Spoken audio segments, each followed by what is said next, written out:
Welcome to The Explainer. Today, we're diving into one of those moments in history that changes everything. It's all about a single choice made right after a huge victory that would go on to define an entire civilization and build an empire. So picture this. You're Athens, and you've just pulled off an impossible win against the Persian superpower at Marathon. What do you do next? Well, instead of a victory parade, this win kicked off a solid decade of bitter internal conflict that, no joke, would end up changing the entire course of Western history. You see, the 10 years after Marathon weren't some peaceful victory lap. Not at all. It was more like the quiet before an even bigger storm. This tense period where everyone knew round two was coming. So while Persia was totally preoccupied, dealing with revolts all over the place and a new king taking the throne, Athens wasn't just sitting back and relaxing. That victory at Marathon gave rise to a whole new generation of politicians, and they were about to go to war with each other over the very soul of Athens. And right at the heart of this huge debate were two men. Both were heroes from the Battle of Marathon, but their visions for Athens' future were polar opposites. They were on a collision course, and only one of them could win. On one side, you've got Aristides. He's your classic establishment guy, an elite aristocrat, super principled, a man of order. Then on the other side, you have Themistocles. He's a total disruptor. He came from a common background and was all about getting results, even if it meant bending the rules. One guy represented the old way, and the other, he was pushing for a radical new future. And this is really the key. This wasn't just some personal beef between two politicians. It was a fundamental disagreement, a root dispute, over what Athens was even supposed to be. And their first big public showdown? It happened at the trial of the very general who had won them the Battle of Marathon. I mean, just think about that. Miltiades, the hero of the hour, is put on trial for treason. Aristides, the man they called the just, basically argued that nobody is above the law.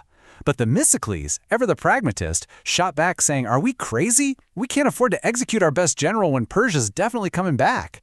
In the end, Miltiades wasn't convicted of treason, but he was hit with a massive fine. The whole affair just showed how deep the cracks were between these two men, and their real battle was just about to begin, all thanks to a completely unexpected discovery. Okay, so this is where it gets really interesting. A stroke of incredible luck suddenly made Athens insanely wealthy, and that wealth became the flashpoint for the entire conflict between these two rivals. No exaggeration. This was like the entire city-state hitting the lottery. All of a sudden, Athens was swimming in cash, and you better believe every single citizen had an opinion on what to do with it. And this question basically split the city right down the middle. It kicked off a debate that, honestly, sounds a lot like political debates we have today. Do we give people short-term cash handouts, or do we make a massive long-term investment in national security? So, Aristides' plan was all about prosperity right now. Let's give every citizen a direct payment, he said. Let's make the city more beautiful. He was betting that diplomacy could handle the Persians. But Themistocles, he saw a hurricane on the horizon.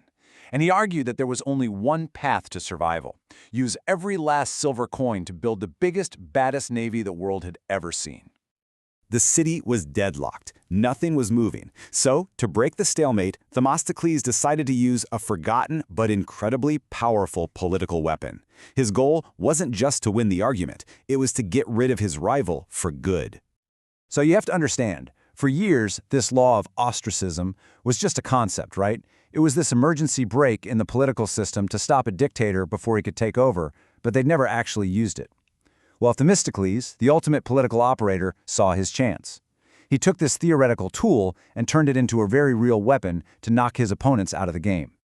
So the big question is, how on earth did he pull this off? How do you convince an entire city to vote out its most respected, most just statesman? Well, the answer comes down to three things that all came together at the exact right moment. It was basically a perfect storm. First, you have the people. Themistocles wasn't some elite they couldn't relate to. He'd spent years as a lawyer for regular folks. He had their trust. Second, you have Athens' position.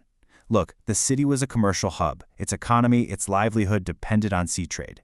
Protecting those sea lanes wasn't an abstract idea. It was about their wallets. And finally, the timing. That Persian threat suddenly stopped being a what-if and became a when. And this was the final nail in the coffin for Aristides' argument. The second that news hit Athens, that the Phoenicians, the undisputed masters of the sea and Athens' #1 commercial rival, would be leading the Persian navy, the threat became existential.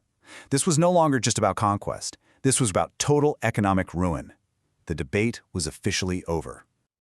And that was it. With one citywide vote, the argument that had dominated Athenian politics for a decade was settled.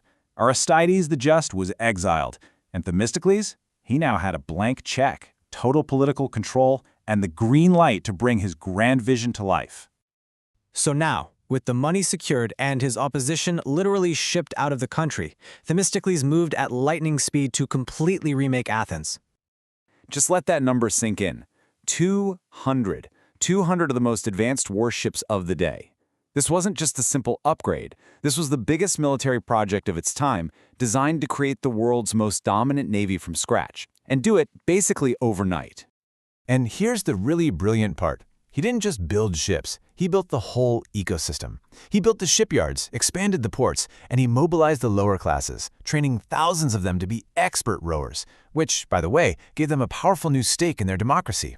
And to top it all off, he managed to mend fences with their biggest rival, Sparta, to form a united Greek front. It was an all-out national effort. And just like that, thanks to a brutal political fight that was sparked by a silver mine, the entire identity of Athens had changed. It had bet everything it had on sea power. Athens was no longer just a city-state, it was a maritime empire, ready and waiting for the storm that was about to hit. When you look back, it really is a story about the right person at the right time doing the right thing. Themistocles' radical vision, Athens' economic reality, and Persia's undeniable threat. They all converged at this one single point in history. It's an amazing reminder that sometimes history is shaped when vision, circumstance, and perfect timing all align. And it really makes you wonder, what would have happened if they had chosen differently?